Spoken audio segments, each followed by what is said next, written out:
सुखहर्ता दुखहर्ता अष्टविनायक गणपति बप्पा की प्रतिमा को भक्तिभाव के साथ स्थापित किया गया। गणेशोत्सव के 10 दिवसीय महोत्सव के पहले दिन शहर में गणेश स्थापना की धूम रही। घर घर में श्री गणेश को स्थापित कर पूजन किया गया। सार्वजनिक समितियों द्वारा जगह जगह पंडालों में भी श्री गणेश की प्रतिमा की स्थापना हुई। इसी के साथ अब गणेशोत्सव पर्व को लेकर भक्तिमय वातावरण बना रहेगा। कोरोना संक्रमण को लेकर बीते वर्ष भी घरों में ही विघ्नहर्ता को विराजमान किया गया था। इस बार भी सार्वजनिक गणेशोत्सव समितियों की संख्या कम है, जबकि इसके पूर्व गणेशोत्सव की ऐसी धूम देखी जाती थी जिसमें चौक चौराहों पर आकर्षक पंडाल में मूर्ति स्थापना होती थी और भक्तिभाव के साथ पूजन अर्चन किया जाता था। वही क्रम अब घर घर में चल रहा है। शुक्रवार को गणेश चतुर्थी पर श्रद्धालुजन आस्थापूर्वक बप्पा की मूर्तियां लेकर पहुंचे और विधि विधान से उन्हें विराजमान किया। गणेश प्रतिमा स्थापना का क्रम दिन भर चलता रहा, जहां मूर्तिकारों के यहां पहुंचकर भक्तजन गणपति बप्पा की मूर्तियां लेकर जाते रहे।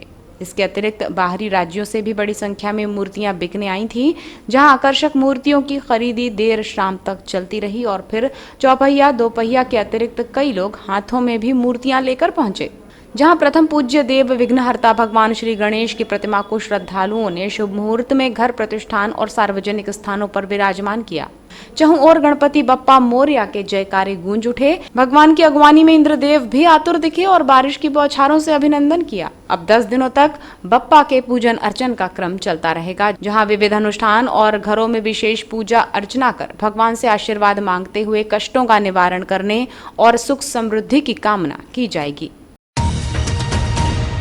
विश्व हिंदू परिषद के सेवा विभाग द्वारा गरीब वर्ग एवं योग्य बच्चों को आगे लाने के उद्देश्य से तक्ष एकेडमी के माध्यम से निःशुल्क शिक्षण दिलाया जाना प्रारंभ किया गया है। महाकौशल में दूसरी कड़ी बने इस एकेडमी का शुभारंभ किया गया। तक्ष अकेडमी के शुभारंभ अवसर पर विश्व हिंदू परिषद प्रांत मंत्री ललित पारधी, भाजपा नेत्री लता एलकर, विश्व हिंदू परिषद जिला अध्यक्ष संजीव भारद्वाज सहित विश्व हिंदू परिषद के अन्य विभागों के प्रमुख उपस्थित रहे। तक्ष अकेडमी के बारे में बताया गया कि ये विश्व हिंदू परिषद के सेवा विभाग का प्रयास है, जिसमें हिंदू समाज के गरीब वर्ग के बच्चों को आगे आने का अवसर मिलेगा। इसके माध्यम से एमपीपीएससी, सिविल सर्विस और प्रतियोगी परीक्षाओं की तैयारी कराई जाएगी। तक्ष अकेडमी में पढ़ने के लिए अभी 45 बच्चों का चयन किया गया है, जबकि शिक्षकों में विनीत बिसेन और शैलेश चौधरी अध्यापन कराएंगे। इसे लेकर पूर्णकालीन कार्यकर्ता सेवा विभाग टोली के अवधेश ने बताया कि मंडला में इसका शुभारंभ किया जा चुका है, जहां बच्चे अध्ययन करते हैं और अब बालाघाट में भी अकेडमी का विस्तार हुआ है। ये मंडला से प्रारंभ हुई है। मंडला में हमारी एक कोचिंग चलती है, इंग्लिश की कोचिंग है, विवेकानंद एक लाइब्रेरी है वहाँ, जिसमें निःशुल्क बच्चों को एक हम पुस्तक उपलब्ध कराते हैं मंडला में, और वो बच्चे वहाँ पढ़ते हैं। और एक मंडला में करीबन 35 बच्चों का एक पीएससी कोचिंग भी चल रही है, और बालाघाट में दूसरी कोचिंग महाकौशल की है जो आज प्रारंभ हुई। इस अवसर पर विश्व हिंदू परिषद, बजरंग दल और विश्व हिंदू परिषद के अन्य विभागों के प्रमुख और कार्यकर्ता उपस्थित रहे।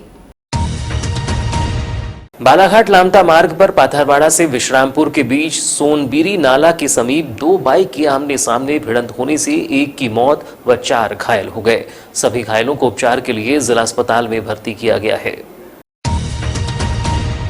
अस्पताल चौकी पुलिस ने मृतक मोहबर्रा थाना उगली निवासी 26 वर्षीय अखिलेश नगपुरे के शव का पोस्टमार्टम कराकर शव परिजनों को सौंप दिया। दुर्घटना में घायल मृतक की पत्नी सोनल, सास गणेश सुलाखे निवासी पंचेरा और दूसरी बाइक में सवार 28 वर्षीय निकेश मदनकर और उसकी पत्नी प्रिया को गंभीर चोटें आई हैं। घटना के संबंध में बताया गया कि मोहबर्रा निवासी अखिलेश अपनी पत्नी और सास को लेकर बाइक पर सवार होकर ससुराल पंचेरा आ रहा था। इसी दौरान बालाघाट की ओर से निकेश मदनकर अपनी पत्नी और पुत्री के साथ लामता की ओर बाइक से जा रहा था। विश्रामपुर के पास पहुंचते ही दोनों मोटरसाइकिलों की आपस में जोरदार भिड़ंत हो गई। इस घटना में अखिलेश की मौत हो गई, जबकि 4 लोग गंभीर रूप से घायल हो गए, जिनका उपचार जिला अस्पताल में चल रहा है। सर घटना हुई तो हमको यहाँ से फोन हुई। कहाँ से? पुलिस चौकी से? नहीं, पुलिस चौकी से नहीं, मतलब घटना स्थल से। हाँ। क्या जानकारी मिली फोन पे? कि दुर्घटना हो चुका है, अभी मतलब सीरियस है, सब जानकारी मिली हमें। कब की घटना, कितने बजे? कम से कम 3 बजे करीब मेरे को फोन। 3 बजे। अच्छा, कहाँ पे एक्सीडेंट हुआ ये? सर ये अम्मा भाई बोलते वहाँ पे हुआ। अम्मा भाई कैसे हुआ, कुछ जानकारी है? नहीं सर, उसका तो अपन जानकारी नहीं। क्या नाम है इनका जिनका एक्सीडेंट हुआ? अकले पूरा संडे बरने बात है, अकले सब कहाँ रहते? मुबर्रा। कितने लोग थे इन लोग? ये 3 लोग थे। 3 लोग तो बाइक से थे? हाँ, बाइक से। काय से टकराए क्या? बाइक में बाइक। सामने वाली बाइक से जिनने हाँ, मारा है? सामने इधर से जा रहे थे, बोले उधर से वो आ रहे थे बोले। किरनापुर थाना अंतर्गत ग्राम जोधीटोला के जंगल में बकरी के लिए पत्ती लाने गए 32 वर्षीय युवक को 2 भालुओं ने हमला कर घायल कर दिया। घायल जोधीटोला निवासी कृष्णा पंद्रे को उपचार के लिए किरनापुर अस्पताल ले जाया गया, जहां से प्राथमिक उपचार कर जिला अस्पताल लाया गया। घटना के संबंध में बताया गया कि घायल कृष्णा 10 सितंबर की सुबह करीब 9:30 बजे बकरी के लिए पत्ते लाने गांव के समीप ही जंगल में गया था। इस दौरान अचानक 2 भालुओं ने कृष्णा पर हमला कर उसे घायल कर दिया। कृष्णा भालुओं से अपनी जान बचाकर गांव पहुंचा और इसकी जानकारी दी, जिससे घटना की सूचना वन विभाग को दी गई। सूचना पर वन कर्मियों ने पहुंचकर घायल कृष्णा को उपचार के लिए किरनापुर अस्पताल पहुंचाया, जहां प्राथमिक उपचार के बाद जिला अस्पताल रेफर कर दिया गया। घायल का इलाज जिला अस्पताल में जारी है। वो तो अपन नहीं जानते हैं। कितने बजे की घटना है? 10 बजे। 10 बजे। किसने हमला किया? 2 थे बोले। भालू? भालू 2 थे। 2 थे। हाँ। फिर जंगल क्यों गए थे, किस काम से गए थे? वो बकरी के लिए डगाली काटने गए थे। तो भालू ने हमला कर दिया? भालू ने हमला कर दिया। तो फिर किसने बचाया उनको? वो अकेले आए, वो कोई नहीं गए थे उनके साथ में। तो अकेले आए? हाँ। फिर आप लोगों ने यहाँ भर्ती करे? हाँ, वहाँ घर पे आया जैसा भी उसने, उसके बाद उठा के लाए। फारिश चलवाएंगे इसमें गए हैं हम। हाँ। जंगल फारिश चलवाने के बाद में हाँ। वहाँ लिखा पढ़ी कराए। उसके बाद में फिर अपन किरनापुर आए, वहाँ से फिर सीधा रेफर कराए यहाँ मालाघाट में। शहर के वार्ड क्रमांक 11 में ठेकेदार की लापरवाही का खामियाजा वार्ड वासियों को भुगतना पड़ रहा है। यहां नाली निर्माण के चलते मलबा खोदा गया, लेकिन 1 महीने से अधिक समय बीत जाने के बाद भी इसे उठाने में ठेकेदार ने कोई रुचि नहीं दिखाई। नतीजतन ठेकेदार की कार्यप्रणाली पर वार्डवासी आक्रोशित हैं। वार्डवासियों ने बताया कि जब उनके घर के आसपास नाली निर्माण प्रारंभ हुआ तो खुशी हुई कि यहां से अब जल निकासी की व्यवस्था हो जाएगी, लेकिन नाली बनी और तैयार भी हो गई, लेकिन मलबे ने मुसीबतें खड़ी कर दी। वार्डवासियों का आना जाना बंद हो गया है। कई परिवार अपने घरों से निकलने में दिक्कतों में पड़ गए हैं। नाली निर्माण के लिए खोदा गया मलबा बीच सड़क में पड़ा होने से वाहनों की आवाजाही भी पूरी तरह से बंद हो गई है। ऐसी स्थिति में यहाँ पैदल चलना भी आफत मोल लेने जैसा हो गया है। वर्तमान में बारिश की वजह से कीचड़ युक्त मलबा पैदल जाने वालों के लिए भी मार्ग में बाधा बन रहा है। वार्डवासियों ने बताया कि मलबा हटाने के लिए ठेकेदार को कई बार कहा गया, लेकिन ठेकेदार नगरपालिका द्वारा मलबा उठाए जाने की बात कहता है, जबकि जवाबदेही ठेकेदार की है। वार्डवासी कन्हैया लाल महाड़े ने बताया कि महीने भर से यहाँ मलबा पड़ा हुआ है और आना जाना मुश्किल है। ठेकेदार इस ओर ध्यान नहीं देता। ये समस्या ये है कि ठेकेदार ने नाली तो बना दिया है, हाँ। मगर यहाँ की जो मट्टियाँ वट्टियाँ ये पूरा उठा नहीं रहा है, हाँ। उसको जल्दी से जल्दी उठाने के लिए बोलो तो वो वहाँ उठाऊंगा कहता है, पर उठा नहीं रहा है नाली को। तो ये कब से नाली बनके तैयार हुई है? ये हो गया 15 दिन के पहले से हो गई है तैयार। और ये मलमा कब से पड़ा है? हाँ, ये महीना भर करीब हो गया मलमा पड़ा है। तो क्या वजह है मलमा नहीं उठा रहा है ठेकेदार? अब वजह अपन ये तो जानते ही नहीं, उसको तो उठाओ बोलते हैं तो बोलता है कि हाँ उठा लूँगा, पर उठा नहीं रहा है। तो ये जैसे मलमा रोड में पड़ा है, हाँ। तो यहाँ से गाड़ी का आवागमन अभी हो रहा है? अभी नहीं हो रहा है ना आवागमन, यहाँ से तो गाड़ी जा ही नहीं सकती, आप तो देख ही रहे हैं। इसी को लेकर वार्डवासी दीपक कलचुरी का कहना है कि ठेकेदार नगरपालिका से कहता है कि मलबा हटाओ, लेकिन जवाबदारी तो ठेकेदार की है। इस समस्या को लेकर कलेक्टर को ज्ञापन सौंपा जाएगा। महीने हो गए भैया, कहीं गिर गए, कहीं के हाथ पर टूट गए, हाँ। देखो ना कैसा मलबा पड़ा है पूरा। भाई लोग तो बेचारी जा नहीं सकती यहाँ से। और ठेकेदार को मैंने फ़ोन भी करा शुक्ला को, तो हवा भिजवाते हैं बोलता है गाड़ी, और नहीं भिजवाया।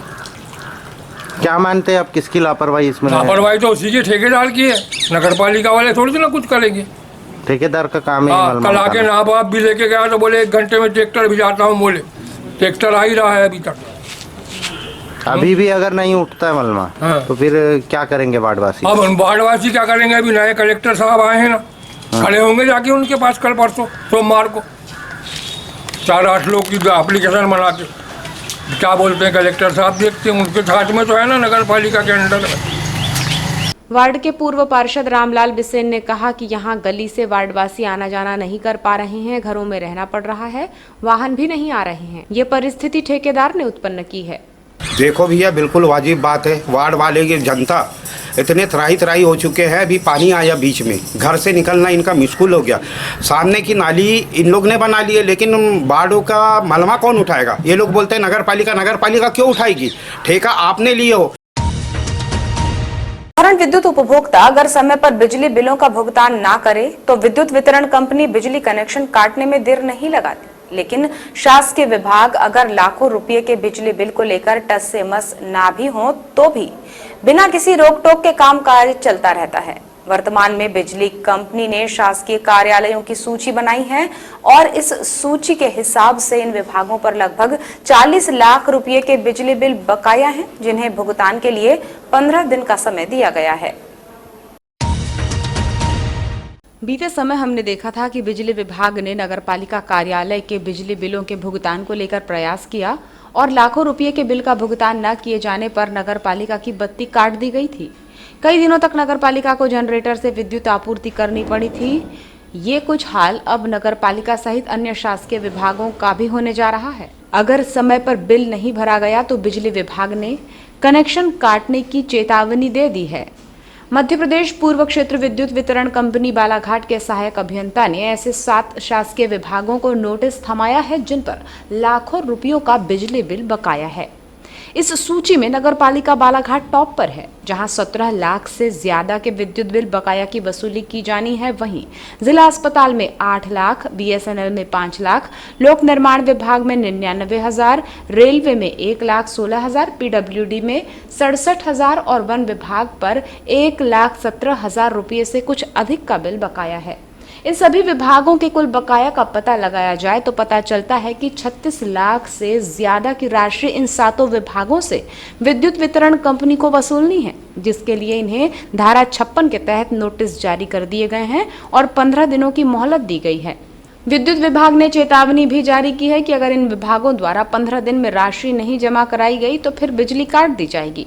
देखा जाए तो विद्युत वितरण कंपनी पर हमेशा आरोप लगते रहते हैं कि छोटे बकायादारों और सामान्य नागरिकों की बिजली काटने में गजब की फुर्ती दिखाई देती है, लेकिन जब तक आम उपभोक्ता बिल जमा नहीं करते, इसे जुड़वाने के लिए भी मशक्कतें होती हैं। लेकिन इतने बड़े विभागों का लाखों का बिजली बिल बकाया होना और विद्युत विभाग का कार्यवाही न करना आम जनों में संदेश देने के लिए काफी है कि बिजली विभाग की अक्सर मुंहदेखी कार्यवाही होती है।